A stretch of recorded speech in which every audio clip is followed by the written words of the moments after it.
Bismillahirrahmanirrahim. Assalomu alaykum musulmon birodarlar. Mana ko'rib turibsizlar. Bu hukumat to'xtovsiz qandaydir yangilik qarorlar chiqaryapti. O'sha qarorni chiqarganda bu nimaga kerak? Mana bu qarorni chiqardik. Ular mundaychasi endi xalq xizmatkorlarda. Shuni mana uchun qildik. Mana undaqa foyda bo'lar ekan deb aytish kerakmidi agar xizmatkor bo'lsa? Yo'q, ular xizmatkor emasdi. Ular bundaychasi aytganda biz mana shu xalqni miyasiga tushgan hali qurt yo bo'lmasa kana desa bo'ladi. Kana, yilda qonunni ichadigan kanalardan bo'lay narsa emas. Ular xalqni o'ylab ham o'tirmaydi. O'shaga to'plangan mana bu prezident, uni komandasi, shu nimaga davlatda turgan hamma amaldorlar bular xalqni xizmatkori emas. Xalqqa tushgan kana. U kanani nima yashash xususiyati shundayki, u faqat qon ichadi. U bir yana nima desa bo'ladi? O'zicha bir ovqat yeb undan kerakli narsa chiqarmaydi. Unga tayyor qon bo'lishi kerak. Mana misol uchun tovuq bormi, ular nimadir yeydi-da, undan tuxum tug'adi, undan foyda bo'ladi. Yo bo'lmasa hayvonlarda olsakmi, shunday bo'ladi. Lekin kanadancha, kana faqat ziyon keltiradi. Mo boshimizda turgan hukumat hozir o'sha kanaga o'xshaydi. Mana ko'ryapsizlar. Aytinglarchi, mana 35 yil bo'ldi shu hukumatga kelgan. Qaysi mahalda yaxshi qaror qabul qildi? Qaysi bitta yaxshi ishni ko'rsatdilarchi? O'sha 35 yildan beri narx to'xtovsiz ko'tarilib boryaptimi? Borilyapti. 35 yildan beri dinga qarshi kurash shunday faqat kuchayyaptimi? Kuchayyapti. 35 yil avval O'zbekistonda, Qirg'izistonda, O'rta Osiyoda din rosa rivojlangan edi. 87-yili Gorbachev ruxsat bergandan keyin. O'shandan beri dinga qarshi kurashib kelyaptimi? Kurashib kelyapti. O'sha kurashda dinni oliy qilaman deganlardan necha mingtasini mana turmalarda tiqib, undan yuzlagan odamlar turmada o'ldimi?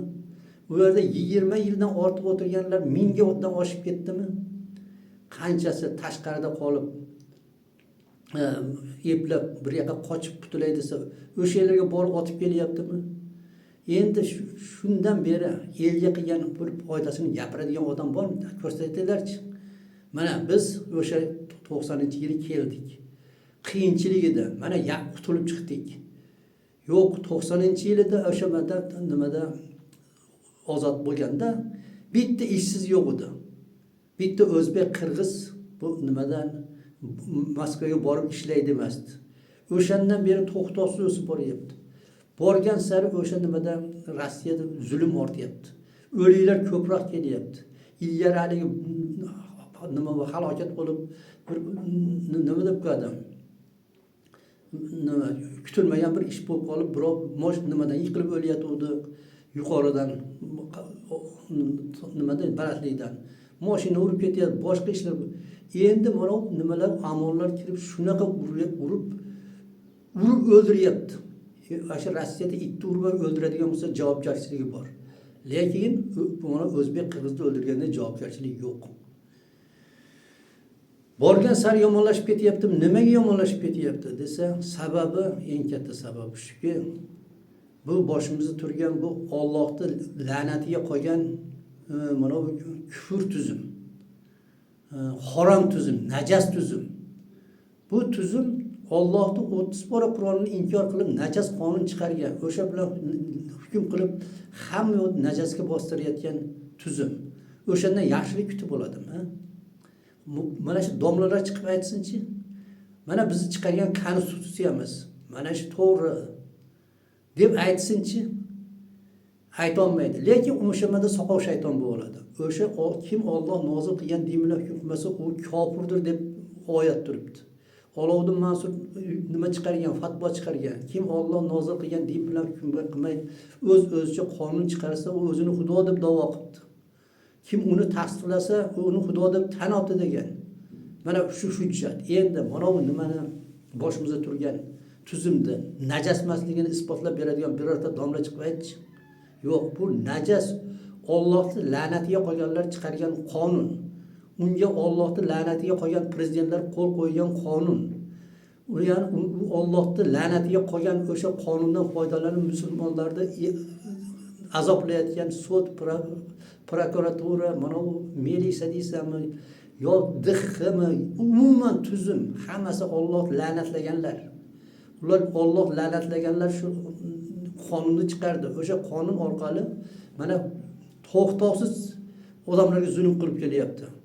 Mana oxirgisi mana ko'rdinglar. Plastik karta chiqaribdi. Plastik.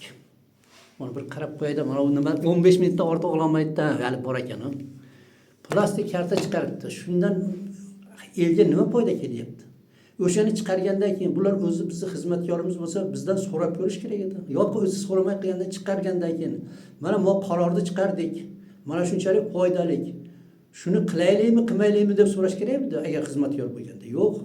Ular kanan shunday yomon joyi borki, u kichkina bo'lganda ozroq ichadi qonni. U kattaygan sari ko'proq ichaveradi. U hech qachon pasaymaydi, faqat ko'tarildi qon ichishda. Shuning uchun haligi bir hayvonga tushgan bo'lsa, uni o'ldiradi. Undan keyin o'zi ham o'ladi. Qon yo'q. Hozir bosimizga tushgan mana kana shunaqa so'rayapti, to'xtovsiz. Endi mana oxirgi chiqargan narsasi plastik bo'libdi. Endi o'ylab ko'ringlarchi, o'shanda nima foyda chiqdi deb qaranglarchi. Foyda chiqdi. Kimga chiqdi? O'sha boshimizda turgan xudo urganlarga chiqdi. O'shadan xalqni shu har qanaqasiga shilishdi. Har qanaqasiga azobladi. U xalqni mol mulkini mundaychasiga tortib olishdi. Yer osti, yer usti boyliklari o'sha xalqniki edi. O'shandan xalqqa bermasdan uni ilojini boricha o'g'irlashib chet elga qo'yishdi. Mana hozirgi mahalda yer osti boyliklarini, oltin konlarini mana nimaga Xitoyga berib yubordi. Nima uchun berdi desa, o'sha biz musulmonlarda mana kofirlarning nimasi maqsadi. Biz kofirlar musulmonlarni shunchalik ezib, shunday qilib ezib tashlaylikki, ular faqat qonunni o'ylab qolsin. Qonni ochib oladigan bo'lsa, qonunni o'ylaydi. Qonni to'yganda bular dinni o'ylab qoladi deb. Shunga kim dinni oliy qilaman deganlarni shunchalik azoblab yo'q qilib tashlayapti. Ko'rib turibsizlar. Mana boshimizda turgan mana domlalarchi, xudo urganlar mana shu faqat shu kofirning foydasiga nima qiladi? Fatvo berishadi. Endi fatvosi to'g'ri kelmay qoladigan bo'lsa, uni indamay turib oladi. Mana hozirgi mahalda hamma mana musulmonlarda aroq sotilyaptimi?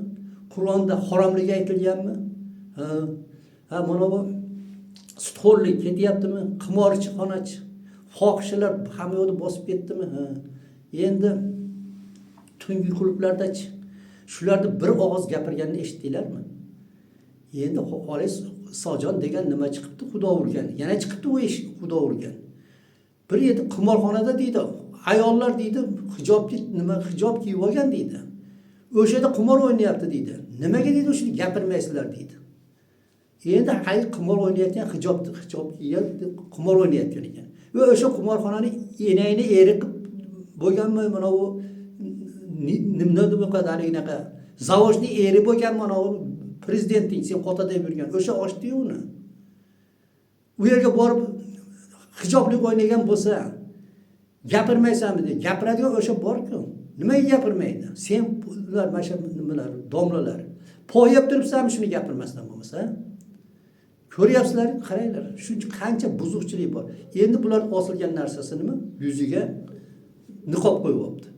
Va mana ko'chada ochiq oyda sharmandachilik qilish xohishalar yuribdi-yu, nimani bir marta aytganini eshitdinglarmi? Shuni prezidentdan talab qilganini eshitdinglarmi? Endi prezident o'zi ochiq o'shaga tashkentga jalabxona ochib qo'yibdi. Va bu jalab degan narsani gapirayotganda bu shunday xunuk ko'rinadi. Endi uni qilayotgan ish qanaqa xunuk ko'rinadi? Shuni yashirib bas ochiq qilib qo'ygan mana prezidentni so'kishdi o'rniga sen qo'pol gapiryapsan, jalab deb tur. Va bu jalab bo'ldi. O'sha jalabga mana nima deb qo'yadi? Jalabvoz deymizmi? Jalablarda hocasi deymiz mana prezident. O'shalarga ochib bergan o'shalarda buni kim bo'ladi u prezident?